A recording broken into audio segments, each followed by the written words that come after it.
What if you had a crush on your classmate who turned out to be a vampire and you promised to keep her secrets? But you somehow end up with a harem of monster girls, including an alien, a perverted demon, and a journalist hell-bent on uncovering each girl's secret monster identity. Well, that's exactly what happens to Asahi, a high school boy who has trouble keeping secrets from anyone because he's so easy to read. His poker face is so weak that he was once rejected by Nagisa, the class representative, because she could read his intentions before he even asked her out. But there is one secret he's managed to keep for a while. He has a crush on Yoko, his cool and reserved classmate who always eats lunch alone and doesn't talk to anyone. Asahi loves that Yoko is a mysterious and secretive person, the complete opposite of him. But it turns out that his friends have known all along about his crush on Yoko. They encourage him to confess his love to her so he doesn't get rejected preemptively again. And although Asahi's friends are supportive, they all expect him to get rejected. Asahi is so nervous to confess that he plans to hand Yoko his love letter and run away immediately. But upon reaching the classroom, he finds Yoko unfurling a large pair of wings from her back. A shocking sight for both Asahi and Yoko. She retracts her wings and hides her fangs and asks Asahi if he saw anything. He tries to convince her that he didn't see a thing, but his face betrays him. With no other choice, Yoko admits to Asahi that she's a vampire, and she's surprised that Asahi isn't scared of her. Unfortunately, now that he knows her true identity, Yoko will have to leave school. Asahi feels bad for causing this situation, as he realizes that Yoko is actually a kind and outgoing person, but she's just been forced to be alone in order to keep her true nature hidden. Asahi refuses to let her leave school and promises to become her friend and keep her secret safe. Tears stream down Yoko's face as she thinks back to how lonely she's been. She happily agrees to be Asahi's friend. And although he's not ready to confess to her yet, Asahi promises Yoko that he'll someday reveal a secret of his own to her and hopes she'll hear him out when the time comes. As they walk home together, Asahi starts to doubt his ability to keep Yoko's secret after all. But she reassures him that she believes in him and she's willing to accept whatever happens from now on. Meanwhile, Nagisa spies on Asahi and Yoko. The next day at school, Nagisa continues to spy on Asahi and reflects on how she brutally rejected him to prevent him from getting too close to her, but now acts jealous after seeing him with Yoko. She begins to wonder if Asahi ever truly had any feelings for her, or if perhaps he had discovered her secret. Nagisa decides to confront Asahi and asks him if he ever truly loved her, to which Asahi admits that he did. Nagisa is relieved for a moment, but then is immediately embarrassed about what she just asked. After school, Yoko eats her lunch with Asahi in an otherwise empty classroom, and finds some cream puffs that accidentally fell from a desk. Yoko believes that Asahi bought the cream puffs just for her, but he insists that those aren't his. On top of that, the puffs are too spicy for her to eat, and she inadvertently reveals her wings, just as Nagisa steps into the room. After a moment of awkward silence, Asahi begs Nagisa to forget about what she just saw. Suddenly, Nagisa accidentally reveals herself to be a tiny alien by stepping out of her human-sized robot. With her tiny ray gun pointed at Yoko, Nagisa asks her what planet she's from. Asahi and Yoko are both confused by this question, and reveal that Yoko is a vampire, not an alien, which makes Nagisa feel like a complete idiot. Both girls are then depressed over their true identities being unwillingly revealed. Nagisa was given strict orders not to let any human know her true identity, otherwise she'll be punished with spankings. But her superiors didn't say anything about vampires, so she's actually fine with Yoko knowing.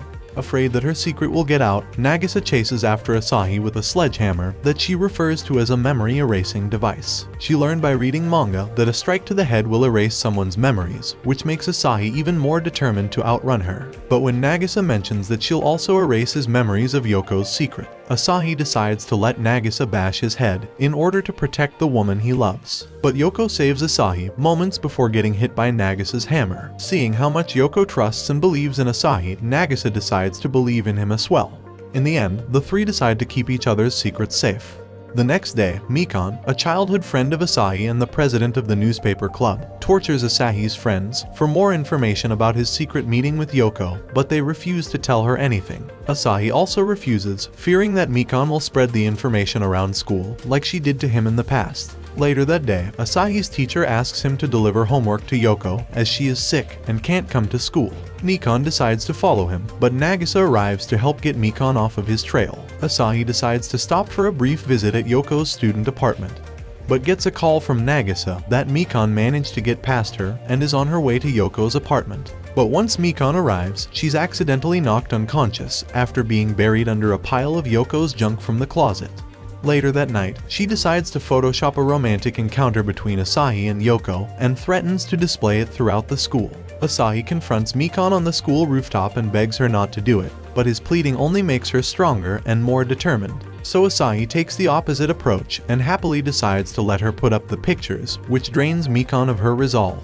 After school, a spirit residing in Mikon's glasses assumes that she secretly has feelings for Asahi, but Mikon angrily denies this as she twists her own glasses around. Some time passes, and Nagisa begs Asahi for help as her robot has ran out of battery power before it could recharge, and she's now forced to come to him in her alien form. Asahi has no choice but to sneak into the girl's bathroom and carry Nagisa's body down to the nurse's office with Yoko's help. However, on their way out, Mikon stumbles upon the tiny alien form of the real Nagisa, so Asahi tries to play this off by pretending that Nagisa is just a lifelike figurine. Unfortunately, this only excites Mikon, while Nagisa has trouble maintaining a doll-like composure, forcing Asahi to snatch Nagisa back and hide from his friends. After taking shelter in a gym storage shed, Nagisa mysteriously grows to human size, and is embarrassed about revealing her antenna to Asahi, while Mikon and the others hunt them down. Asahi decides to have the human-sized Nagisa punch him out of the shed so she can escape by pretending to be angry. After school, a mysterious horned lady magically returns Nagisa to her normal size. After discovering that UV rays from sunlight cause Yoko's skin to instantly tan, Nagisa decides to train her into dodging sunlight on her route to and from school. To help Yoko, Asahi decides to study up on vampire weaknesses, while Nagisa encourages Yoko to do a field test with her new training.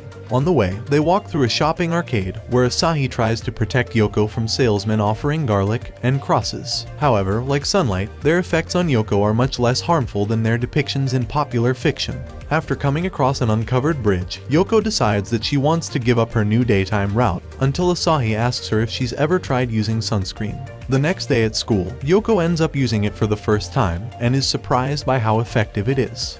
The following weekend, Asahi and Yoko go to an amusement park together. Yoko initially saw this as a chance to get him closer to Nagisa, but unfortunately, Nagisa declined the invitation, because she saw it as an opportunity to have Yoko go on a date with Asahi. The two of them go through the attractions, including a haunted house where Yoko is scared at first, but becomes upset at the actor portraying a blood-sucking vampire. Later that evening, Yoko notes that their outing was similar to the relationship that her own parents had with each other, to the point where they even attended their current school together. Meanwhile, Yoko's father mistakenly believes Asahi to be Yoko's new boyfriend, and is suspicious of him.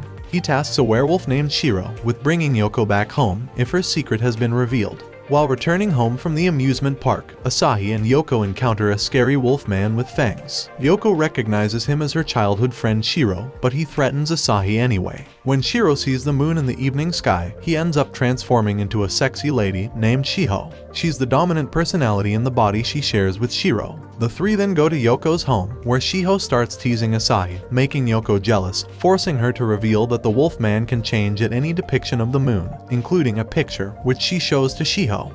Meanwhile, Nagisa heads to Yoko's home to make a peace offering with her homemade cake, but upon arriving finds Shiho pinning Asahi down, and leaves immediately. She calms down and returns a moment later, only to find Shiro in the same position, and flees at the sight. In a private moment, Shiho tells Yoko that she should be more honest about her feelings for Asahi. The next day at school, they clear up the misunderstanding with Nagisa. Later that day, Shiho surprisingly appears in their class as a transfer student, introducing herself as a pervert. After being relentlessly teased by Shiho's body in school, Asahi begins to nosebleed constantly, while Nagisa starts to get jealous. Asahi runs away to meet with Yoko when the two see a tiny girl with horns walking by them. Soon, Yoko decides to speak directly with the girl, who tells Yoko that she is Akane Komodo, related to their homeroom teacher, Akari Komodo. Akari then shows up to wrangle Akane back to her office, where Asahi and Yoko learn that Akane is actually a 1,000-year-old devil with real horns, and Akari's great-great-grandmother. Akane also claims that it was thanks to her that the various supernatural characters were allowed to transfer into the same class. Despite Akane's attempts to portray herself as an adult, Yoko keeps baiting her into childish reactions with snacks and claims to be the more mature girl. The two girls then decide to have a sexy contest in the empty school gym, with Shiho acting as the host, while Asahi is forced to be the judge by using his nosebleed reactions. Events include a sexy pose contest, swimsuit contest, dance contest, and cosplay contest. Yoko and Akane try to one-up each other to prove their sexiness, but Asahi keeps getting the strongest reaction from Shiho's actions. Meanwhile, Nagisa starts tracking mysterious demonic energy from her cat-like spacecraft, coming from elsewhere in the city. The contest ends with Yoko and Akane blowing up the gym in a large explosion, and sending Nagisa's spacecraft flying from the shockwave. Some time passes, and Asahi finds out he has to retake a cooking class, having missed the previous one. He is delighted to find out that Yoko, Nagisa, and Shiho are joining him in making curry, but soon finds out that all three girls have trouble making it. Nagisa's directions lead her to make a chocolate cake, which is accidentally tossed out a nearby window, where Akane catches it with her horn, and after taking a bite, she falls in love with it. Later, Mikon decides to buy snacks for Akane in hopes of getting an interview with her, but Akane slips away until Akari appears to wrangle her back to the home economics room. However, both women are sickened to find out that Yoko and Nagisa got too enthusiastic and added something to the curry that causes it to spew poison gas. Later that night, Akane breaks down the wall of Akari's apartment and demands that she get Nagisa to make more chocolate for her. When Akari refuses, Akane responds by magically steering an asteroid towards Earth, threatening to destroy the planet. Yoko, Nagisa, and Shiho reunite to make chocolate in the same room, but Akari discovers that the asteroid veers off course when Akane loses concentration, so she ties her down to a chair and force feeds her chocolates made by everyone except Nagisa. Even as Akane tries copying herself to reach Nagisa's chocolate, the other girls manage to fight off Akane's clones until she loses enough focus that Nagisa's comrades in outer space force the asteroid to make a U-turn, saving Earth from destruction. When summer vacation comes around, Asahi gets up the nerve to invite Yoko to the pool. The problem is, Yoko doesn't know how to swim and thinks that Asahi is asking her so they both could practice. So Yoko invites both Nagisa and Shiho to join them, and Asahi's three friends wind up going too. Shiho leads the swimming lesson, with Nagisa as her assistant. Her next set of instructions cause Nagisa to knock her out and take her place as instructor, but her teaching style nearly drowns both Yoko and Asahi. After the pool closes and everyone is on their way home, Asahi and Yoko both make excuses to ditch the gang and meet up at the school that evening. It turns out that Yoko wants to continue her swimming lessons at the school pool. After some more practice, Yoko tells Asahi about how her parents learned to swim and how her life has changed for the better since she and Asahi met. But things take an embarrassing turn when they begin to address each other by their first names for the very first time. Meanwhile, it's revealed that Akane has been secretly watching them. Yoko invites Asahi and Nagisa to the summer festival. However, Yoko tricked them into going together so they would be spending time alone together. Yoko and Shiho then follow Asahi and Nagisa around to watch what they do together. Asahi, trying to make the atmosphere less awkward, invites Nagisa to play at the shooting gallery. Yoko quickly becomes flustered while watching the two of them play and loses track of where they went. Soon after, Mikon shows up with her two little brothers and helps them look for Asahi and Nagisa. Soon after they find the two of them, Nagisa trips and falls onto Asahi, and at that moment realizes that she's in love with him.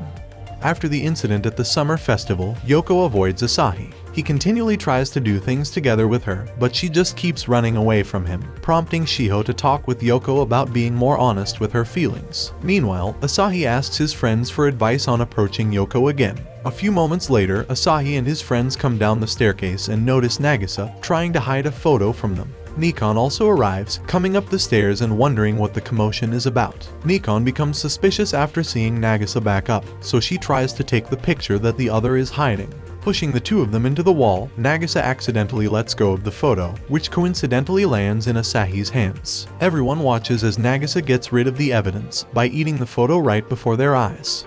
Asahi, who can't see, puts his arms against the wall, unknowingly blocking Nagisa in.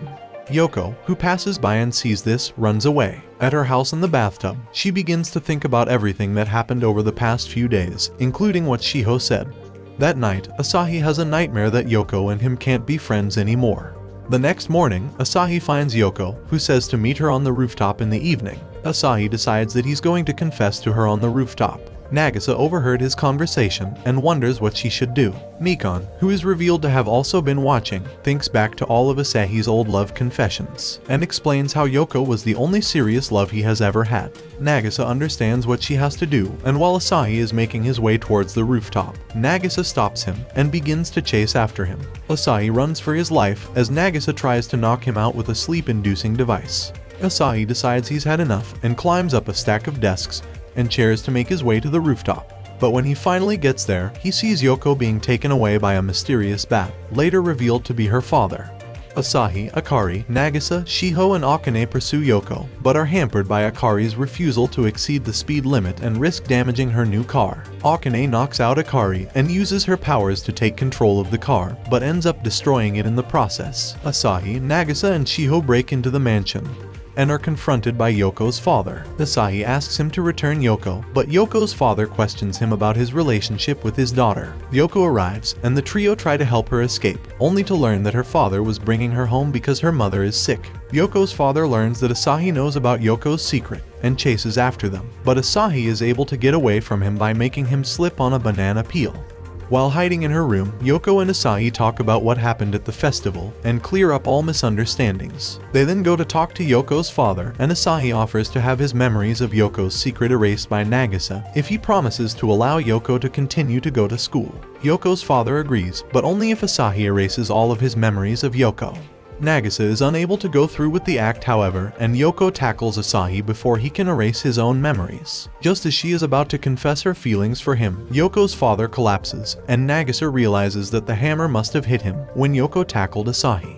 The next morning, Akari and Akane pick up the students with a brand new car that Akane paid for. Yoko's father pretends not to care that Yoko is leaving, but runs after the car, waving goodbye. Be sure to subscribe and leave a comment if you enjoyed the video. Thank you so much for watching.